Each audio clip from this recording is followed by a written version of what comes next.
اگر کوئی منڈیوں میں آ کر بخاری کی اردو شروحات لے کر تمہارے ذہنوں کو خراب کرے تو اسے کہہ دینا ولا التفات الی من خالف فیہ۔ اہل حدیث کے فقط دو اصول ہیں، ایک اطیع اللہ اور دوسرا واطیع الرسول۔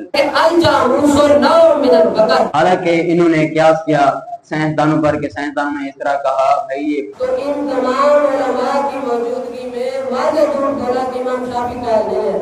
نحمده ونصلي على رسوله الكريم اما بعد فاعوذ بالله من الشيطان الرجيم بسم الله الرحمن الرحيم ولكل أمة جعلنا منسكا ليذكروا اسم الله على ما رزقهم من بهيمة الأنعام صدق الله مولانا العظيم وبلغنا رسوله النبي الكريم الأمين إن الله وملائكته يصلون على النبي يا أيها الذين آمنوا صلوا عليه وسلموا تسليما اللهم صل على محمد وعلى آل محمد كما صليت على إبراهيم وعلى آل إبراهيم إنك حميد مجيد اللهم بارك على محمد وعلى آل محمد كما باركت على إبراهيم وعلى آل إبراهيم إنك حميد مجيد۔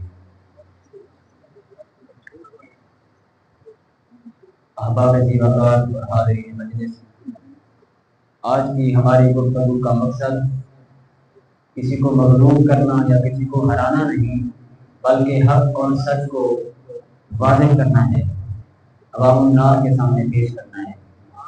تو آج کے اس مناظرے کا موضوع یہ ہے کہ بھینس کی قربانی جائز ہے یا ناجائز ہے۔ اس بارے میں ہم اصلی سنی سلفیوں کا مذہب اور موقف وہ یہ ہے کہ بھینس کی قربانی جائز نہیں ہے۔ اس پر ہم دلیل دیتے ہیں سب سے پہلے قرآن پاک سے، اس کے بعد احادیث طیبات۔ سب سے پہلے تو ہم قرآن پاک کی دلیل دیتے ہیں۔ خالق کائنات نے ارشاد فرمایا وَلِكُلِّ أُمَّةٍ جَعَلْنَا مَنسَكًا لِيَذْكُرُوا اسْمَ اللَّهِ عَلَى مَا رَزَقَهُم مِّن بَهِيمَةِ الْأَنْعَامِ، کہ ہم نے ہر امت کے لیے قربانی کو مقرر کیا تاکہ وہ اللہ تبارک و تعالی کا نام ذکر کریں اس پر جو اللہ نے ان کو عطا کیا۔ تو صدر ذی وقار، یہ آیت جو ہے یہ مجمل ہے، اس آیت کو تفسیر کی ضرورت ہے، تو ہم اس آیت کی تفسیر بالقرآن سے کریں گے جو کہ اقوی ہے، قوی ہے، معتبر ہے اور مدلل ہے۔ احباب ذی وقار، اب ہم قرآن و حدیث سے ثابت کریں گے کہ بھینس کی قربانی جائز نہیں ہے۔ آئیے قرآن سے پوچھتے ہیں کہ بہیمۃ الانعام اس سے مراد کیا ہے؟ قرآن تو بتا کہ بہیمۃ الانعام کیا چیز ہے؟ تو قرآن کہتا ہے سورۃ الانعام پارہ نمبر 8 آیات مبارکہ 143 اور 144 کے اندر خالق کائنات نے ارشاد فرمایا ثمانیۃ ازواج، کہ وہ 8 جوڑے ہیں جن کی قربانی کی جا سکتی ہے، وہ 8 جوڑے ہیں۔ وہ 8 جوڑے کون سے ہیں؟ ان میں سے پہلا جوڑا من الضأن اثنین، کہ بھیڑ میں سے 2 نر اور مادہ ہیں، اور دوسرا من الماعز اثنین، بکری میں سے 2 نر اور مادہ ہیں۔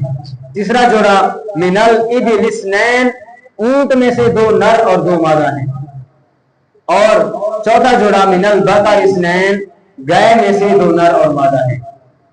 تو احباب ذی وقار، یہ کل 8 جوڑے بنتے ہیں۔ اگر ان میں سے نر اور مادہ کو نکال دیں تو پھر 4 بنے گی۔ تو صدر ذی وقار اور حاضرین مجلس، آپ دیکھیے کہ قرآن پاک کے اندر قربانی کے جو جانور بیان کیے گئے ان میں بھینس کا ذکر نہیں ہے، فقط 4 جوڑے بیان کیے۔ اگر نر و مادہ کا خیال نہ کیا جائے تو فقط 4 جانور بنتے ہیں، بکری، گائے، اونٹ اور اس کے بعد بھیڑ بنتی ہے، دمبا، یعنی یہ 4 جانور بنتے ہیں، لیکن ان میں بھینس کا ذکر بالکل بھی نہیں ہے۔ تو لہذا اس سے معلوم ہوا کہ بھینس کی قربانی جائز نہیں ہے۔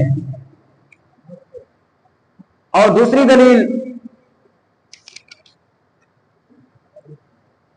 ہماری یہ ہے کہ حضرت عبداللہ بن عباس رضی اللہ تعالی عنہما، جن کو سرکار نے حبر العلماء کا لقب دیا، جو مفسر اول ہیں، رئیس المفسرین ہیں، جن کو حضور نے دودھ گھوٹی دی، جن کے لیے حضور نے خالق کائنات سے دعا مانگی، جو اپنے دور کے بڑے مجتہد اور فقیہ تھے، جن سے بڑے بڑے جلیل القدر صاحب کرام مسائل پوچھتے تھے، انہوں نے اپنی تفسیر ابن عباس کے اندر فرمایا کہ بہیمۃ الانعام سے مراد 4 جانور ہیں۔ بہیمۃ الانعام سے مراد 4 جانور ہیں، جن میں سے ایک اونٹ ہے، دوسری بکری ہے اور تیسری بھیڑ ہے، لیکن ان میں بھینس کا ذکر بالکل بھی نہیں ہے۔ گائے کو بیان کیا، اونٹ کو بیان کیا، بکری کو بیان کیا، بھیڑ کو بیان کیا، لیکن ان میں اونٹ کا ذکر نہیں ہے، بھینس کا ذکر نہیں ہے۔ لیکن جعلنا من سکن لیذکر اسم اللہ علی ما رزقهم من بہیمۃ الانعام۔ صدق اللہ العظیم۔ الصلاۃ والسلام علیک یا سیدی یا رسول اللہ، الصلاۃ والسلام علیک یا سیدی یا حبیب اللہ، الصلاۃ والسلام علیک یا سیدی یا خاتم النبیین۔ سامعین وقار، آج کا جو موضوع ہے مناظرہ کا، وہ ہے بھینس کی قربانی کرنا جائز ہے یا نہیں۔ تو میرے مد مقابل نے اپنا موقف رکھا اور اپنے موقف پر استدلالات فاسدہ سے ہمارے قلوب و ذہن کو مغفر فرمایا، جبکہ احناف کا اس کے بارے میں موقف یہ ہے کہ بھینس کی قربانی بالاجماع بلا کراہت تحریمی اور تنزیہی جائز ہے۔ دلیل اللہ تعالیٰ کا واضح فرمان ہے۔ اللہ تعالیٰ نے فرمایا وَلِكُلِّ أُمَّةٍ جَعَلْنَا مَنسَكًا لِيَذْكُرُوا اسْمَ اللَّهِ عَلَىٰ مَا رَزَقَهُم مِّن بَهِيمَةِ الْأَنْعَامِ، کہ اللہ تعالیٰ نے ہر امت کے لیے قربانی کا دن مقرر فرمایا ہے تاکہ وہ بہیمۃ الانعام پر اللہ کا نام ذکر کریں۔ تو بہیمۃ الانعام کسے کہتے ہیں؟ بہیمہ کی تعریف مفسرین نے 2 طریقوں سے کی ہے۔ پہلی یہ ہے کہ بہیمہ چوپائے کو کہتے ہیں، جس کی 4 ٹانگیں ہوں وہ بہیمہ ہے۔ دوسری یہ کی گئی کہ بہیمہ اس کو کہتے ہیں جو بول نہ سکتا ہو، اگر بولے تو اس کی آواز سمجھی نہ جائے، وہ بھی بہیمہ ہے۔ اور انعام کسے کہتے ہیں؟ فرمایا انعام پالتو جانور کو کہتے ہیں۔ تو بہیمۃ الانعام یہ بھینس پر مطلقاً صادق آ رہا ہے کہ بھینس کی ٹانگیں بھی 4 ہیں اور بول بھی نہیں سکتی اور پالتو جانور بھی ہے، اور اصول فقہ قاعدہ ہے المطلق یجری علی اطلاقہ، جب مطلق بولا جائے تو وہ اپنے اطلاق پر جاری رہتا ہے۔ تو جب بہیمۃ الانعام بھینس پر صادق آ رہا ہے تو لہذا اس سے واضح طور پر معلوم ہوا کہ بھینس کی قربانی قرآن سے ثابت ہے۔ دوسری دلیل انہوں نے پیش کی ثمانیۃ ازواج والی حدیث، ثمانیۃ ازواج والی آیت مبارکہ۔ تو اس آیت سے ان کا موقف قطعاً ثابت نہیں ہوگا، بلکہ یہ تو ہمارے موقف کی دلیل ہے۔ اللہ تعالیٰ نے 4 جنسیں گنوائی ہیں، دان، ماز، ابل اور بکر۔ دان بھی جنس ہے، ماز بھی جنس ہے، ابل بھی جنس ہے، بکر بھی جنس ہے۔ تو بکر جب جنس ہے اور تمام ائمہ لغت کا اس بات پر اتفاق ہے کہ بکر جنس ہے اور جاموس اس کی نوع ہے۔ میرے ہاتھ میں مصباح اللغات ہے، اس کے اندر انہوں نے لکھا ہے البقر، یہ اس میں جنس ہے۔ تو جب جنس ہے تو اس کی نوع کیا ہے؟ تو لسان العرب تمام اقوام متحدہ کی یہ لغت کی زبان ہے۔ انہوں نے لکھا ہے کہ الجاموس نوع من البقر، کہ جاموس یعنی بھینس یہ بکر کی قسم ہے۔ تو بکر کی قربانی قرآن و حدیث سے ثابت ہے۔ جب بھینس بکر کی نوع ہے تو بھینس کی قربانی کرنا گویا کہ بکر کی قربانی کرنا ہے۔ تو لہذا ثابت ہوا کہ اللہ تعالیٰ کا واضح فرمان ہے کہ بھینس کی قربانی بکر کی قربانی ہے، تو بھینس کی قربانی بالاجماع بلا کراہت جائز ہے۔ تو اب اس پر اجماع کیا ہے؟ علامہ ابن المنذر نے اپنی کتاب الاجماع ابن المنذر میں عبارت نقل کی ہے، فرمایا اجمع کل من نفذ عنہ من اہل العلم علی ان حکم الجوامیس حکم البقر، فرمایا کہ تمام اہل علم کا اس بات پر اتفاق ہے کہ جاموس کا حکم بکر والا حکم ہے، لہذا جب بکر کی قربانی جائز ہے تو جاموس کی قربانی یعنی بھینس اور گدے کی قربانی بھی جائز ہوگی۔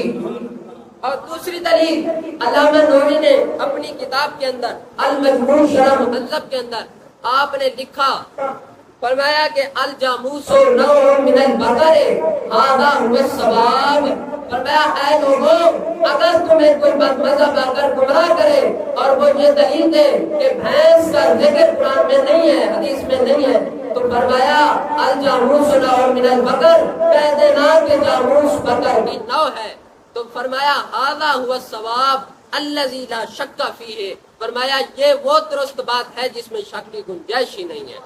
آگے فرمایا ولا التفات الی من خالف فیہ. فرمایا کہ اگر کوئی منڈیوں میں آ کر بخاری کی اردو شروحات لے کر تمہارے ذہنوں کو خراب کرے تو اسے کہہ دینا ولا التفات الی من خالف فیہ. تو جو اس بات میں اختلاف کرے بھینس کو بکر سے الگ ثابت کرے فرمایا اس بات کی طرف اپنے کان نہیں دھرنے. حاضرین مجلس اور صدر ذی وقار، جس طرح کہ آپ نے سنا کہ میرے مد مقابل صاحب نے بہیمۃ الانعام سے بھینس کو قیاس کیا کہ بہیمہ جو ہے یہ 4 ٹانگوں والا ہے اور دوسرا انعام جو ہے یہ پالتو جانور ہے. تو صدر ذی وقار اور حاضرین مجلس، اہل حدیث کے فقط 2 اصول ہیں، ایک اطیع اللہ اور دوسرا واطیع الرسول.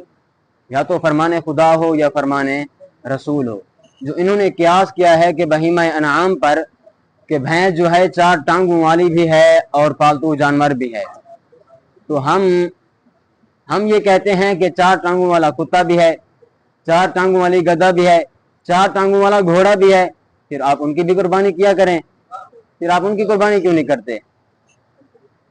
اور اس کے بعد آپ نے یہ جو حوالہ دیا ہے المجموع شرح مہذب سے، آپ یہ کتابوں میں دکھائیں. آپ کے پاس کتاب کہاں ہے؟ آپ کے پاس کتاب نہیں ہے. اور آپ نے یہ جو ثابت کیا ہے کہ بھینس جو ہے یہ گائے کی جنس سے ہے، تو ہم آپ کے سامنے اس بات کو واضح کریں گے کہ بھینس یہ گائے کی جنس سے نہیں ہے.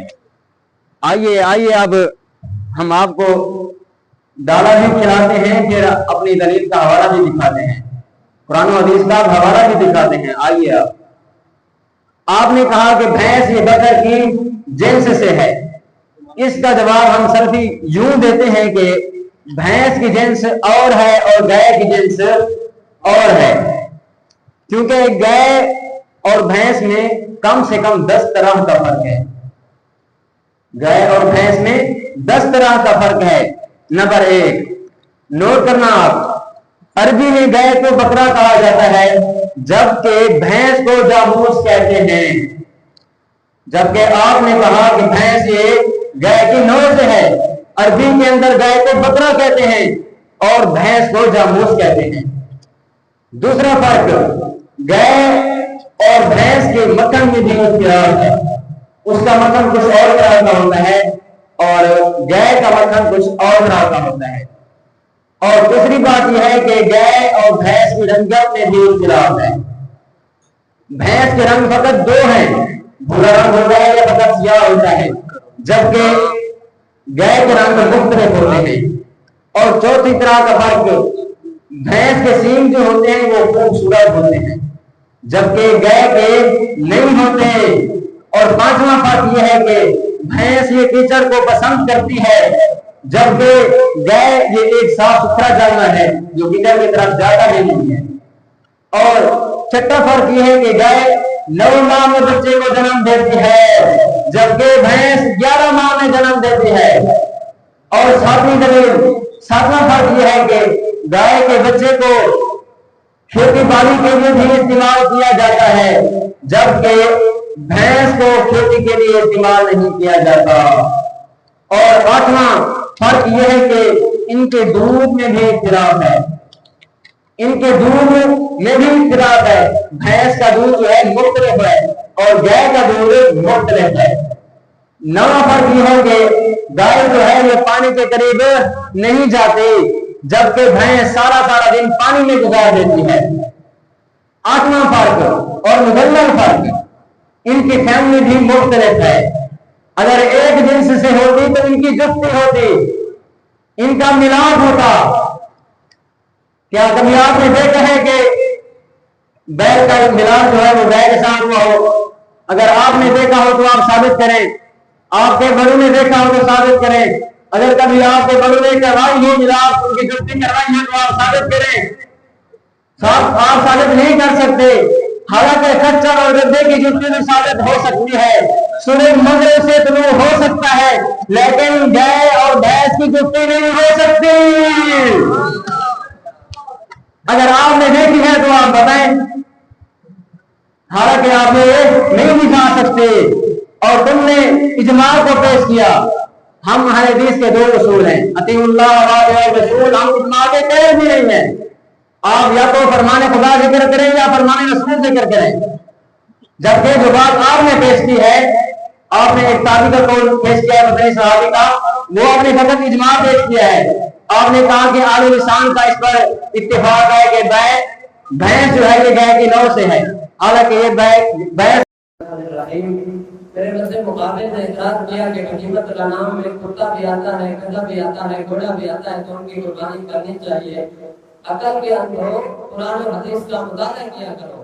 تو بہیمۃ الانعام سے مراد وہ جانور ہیں جن کی علت نص سے ثابت ہے.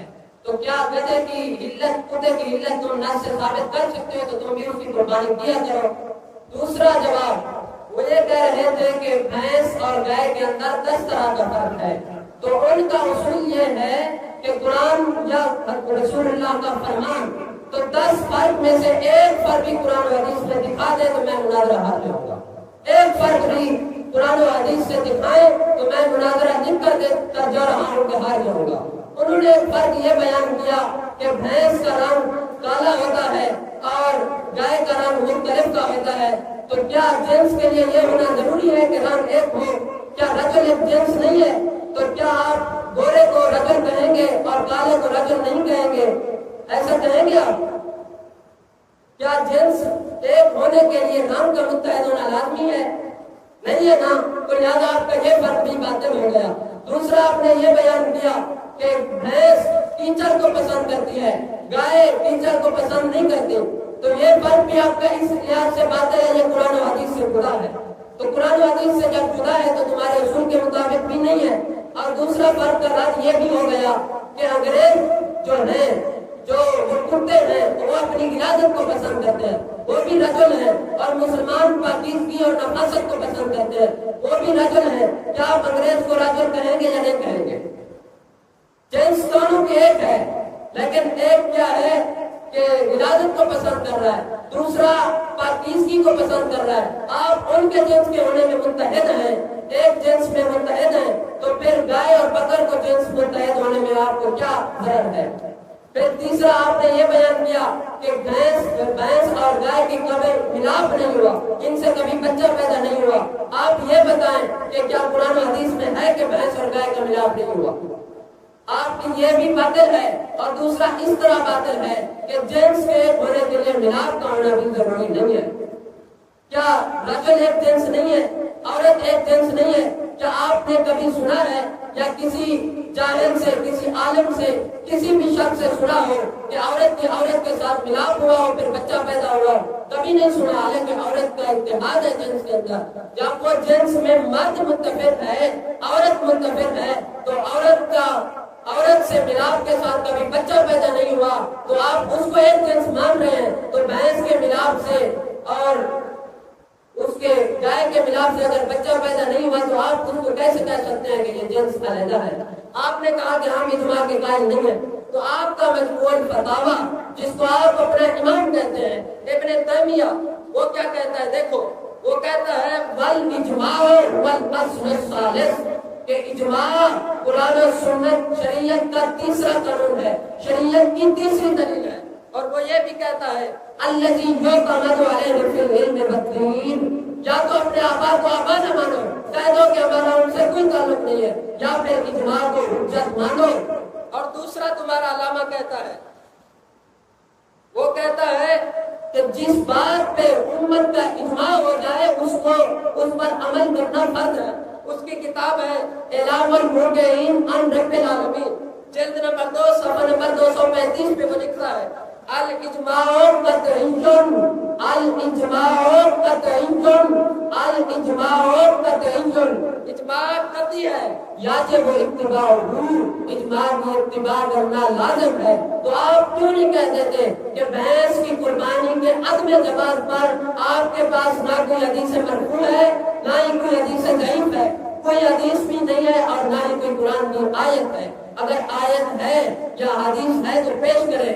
آپ نے ابھی تک ایک حدیث یا قرآن کی ایک آیت اپنے موقف پہ پوری طرح ثابت نہیں کی، تو جب آپ قرآن و حدیث سے ہی بھینس کی قربانی کے عدم جواز کو ثابت نہیں کر رہے تو آپ ادھر ادھر کی باتیں کر رہے ہیں، تو یہ آپ اپنے اصول کی خلاف ورزی کر رہے ہیں۔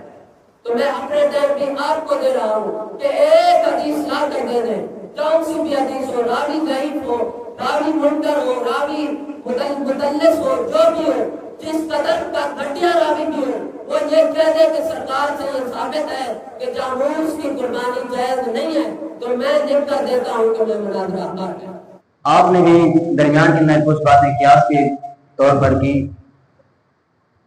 اور دوسری بات یہ ہے کہ آپ نے کہا کہ ان کا ملاپ نہیں ہو سکتا جی، یہ بات قرآن و حدیث سے ثابت نہیں ہے، لیکن یہ بات حقیقتاً تو ہے، یہ بات حقیقتاً ہے کہ ان کے ملاپ نہیں ہو سکتا۔ آپ تصور کریں اگر ان کا ملاپ ہو تو پھر ان سے جنم دینے والا بچہ کیسا ہوگا؟ آپ تصور کریں، آپ ثابت کریں کہ ان کا ملاپ ثابت ہوا ہے، حالانکہ ان کا ملاپ نہیں ہوا۔ جب ملاپ نہیں ہوا تو معلوم ہوا کہ بھینس گائے کی جنس سے نہیں ہے۔ اور آپ نے جتنے بھی اجماع پیش کیے، جتنے بھی بڑے بڑے علماء کا نام لیا، ہم ان کو جانتے نہیں ہیں۔ اہل حدیث کے فقط دو اصول ہیں، اطیعوا اللہ واطیعوا الرسول۔ ہم اجماع کے قائل بھی نہیں ہیں، ہم ان کو جانتے بھی نہیں ہیں کہ وہ ہے کون۔ ہم فقط قرآن پاک سے بات کرتے ہیں۔ قرآن پاک کے اندر یا ایھا الذین آمنوا اطیعوا اللہ واطیعوا الرسول، اے لوگو اللہ کی اطاعت کرو اور رسول اللہ کی اطاعت کرو، واولی الامر منکم، اور جو تم میں سے صاحبان اہل حق ہیں ان کی اطاعت کرو۔ آگے فرمایا فَإِن تَنَازَعْتُمْ فِي شَيْءٍ فَرُدُّوهُ إِلَى اللَّهِ وَالرَّسُولِ، اگر تم کسی شے کے اندر، کسی کام کے اندر، کسی بات کے اندر مخالف ہو جاؤ، ایک دوسرے کے اختلاف کر جاؤ، تو پھر فَرُدُّوهُ إِلَى اللَّهِ وَالرَّسُولِ، اللہ کی طرف رجوع کرو، رسول اللہ کی طرف رجوع کرو۔ تم کہاں بھاگے جا رہے ہو اجماع کی طرف؟ قرآن حدیث سے بات کرو۔ اب بھینس کے مسئلے میں اختلاف ہوا ہے کہ بھینس کی قربانی جائز ہے یا نہیں ہے، تو قرآن پاک کے اندر ہے فَإِن تَنَازَعْتُمْ فِي شَيْءٍ فَرُدُّوهُ إِلَى اللَّهِ وَالرَّسُولِ، اللہ کی طرف رجوع کرو، رسول اللہ کی طرف رجوع کرو۔ جبکہ آپ تو اجماع کی طرف گئے ہیں، آپ نے تو ایک حدیث بھی بیان نہیں کی کہ بھینس کی قربانی جو ہے وہ جائز ہے، آپ تو اجماع کو پیش کر رہے ہیں۔ ہم نے قرآن پاک کی آیت ابھی پیش کی ہے، آپ اس کا کیا جواب دیں گے؟ اور دوسری بات یہ ہے کہ نہ تو صحابہ کرام نے کی ہے اپنے دور کے اندر، اور نہ ہی آج رسالت میں بھینس تھی، نہ حضور نے ان کی قربانی کی، اور نہ ہی تابعین نے قربانی کی ہے، اور نہ ہی اس کا حکم دیا ہے، تو معلوم ہوا کہ بھینس کی قربانی جائز نہیں ہے۔ یہ بدعت ہے بھینس کی قربانی۔ بخاری کے اندر حدیث موجود ہے من احدث فی امرنا ھذا ما لیس منہ فہو رد، جو شخص ہمارے دین کے اندر نہیں، ہمارے معاملے کے اندر، ہمارے دین کے اندر نئی بات پیدا کرے وہ ہم میں سے نہیں، اور جو بات دین سے نہ ہو وہ شخص مردود ہے۔ جو شخص دین کے اندر ایسی بات پیدا کرے جو دین سے نہ ہو تو وہ شخص مردود ہے۔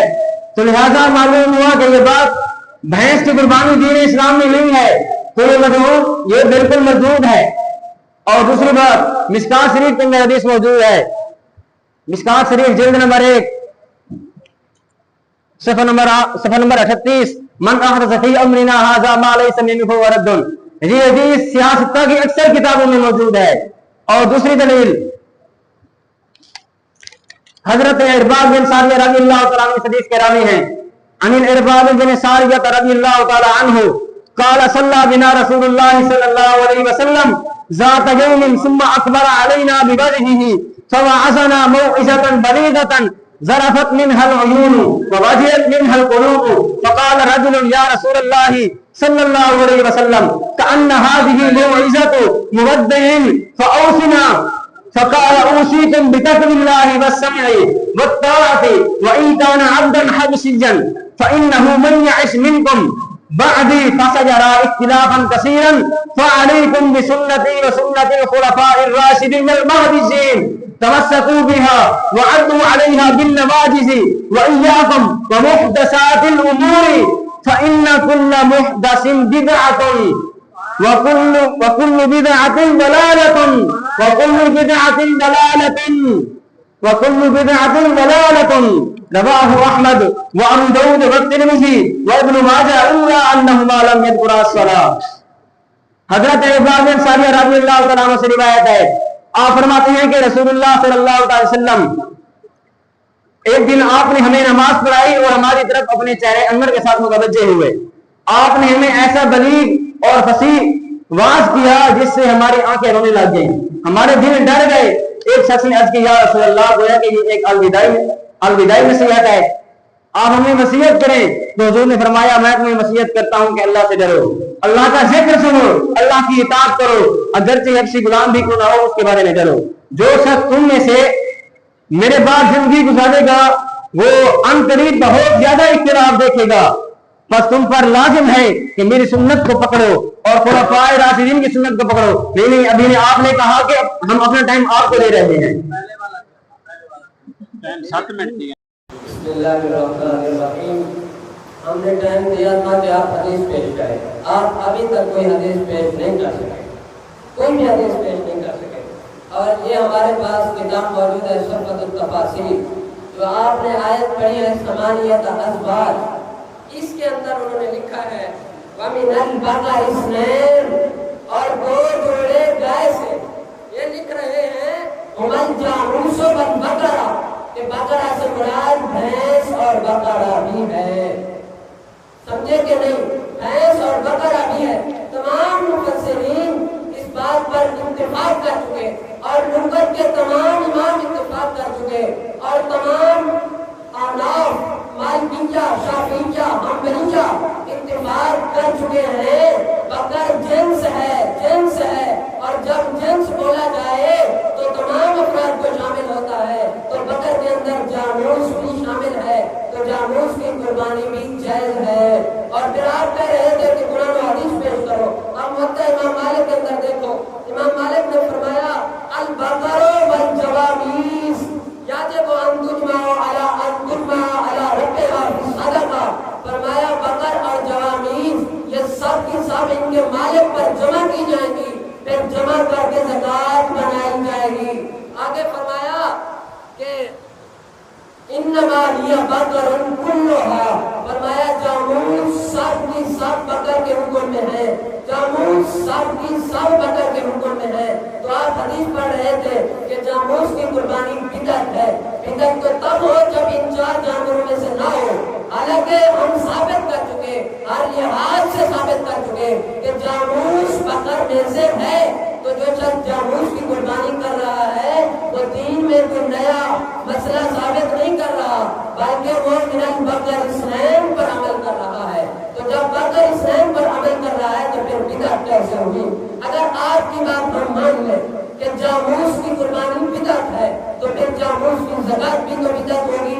حالانکہ تمام ائمہ اس بات پر اتفاق کر چکے کہ جاموس کی زکات بقر کی زکات ہے.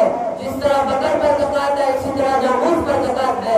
تو پھر زکات بھی تو سرکار کے زمانے میں جاموس کی نہیں تھی اور صحابہ کرام و تابعین کے زمانے میں بھی جاموس پر زکات نہیں دی گئی. حالانکہ آپ زکات کو جائز قرار دیتے ہیں کیونکہ زکات کا مال آپ کے گھر میں آتا ہے. قربانی کو اس لیے جائز قرار نہیں دیتے کیونکہ قربانی مسلمانوں کو اللہ کے قریب کرتی ہے اور آپ مسلمانوں کو اللہ سے دور کر رہے ہیں. آپ کا کام ہے منڈیوں میں جا کر بخاری شریف اٹھا کر لوگوں کے ذہنوں کو خراب کرنا. حالانکہ بخاری شریف میں کوئی حدیث نہیں ہے کہ جس میں بھینس کی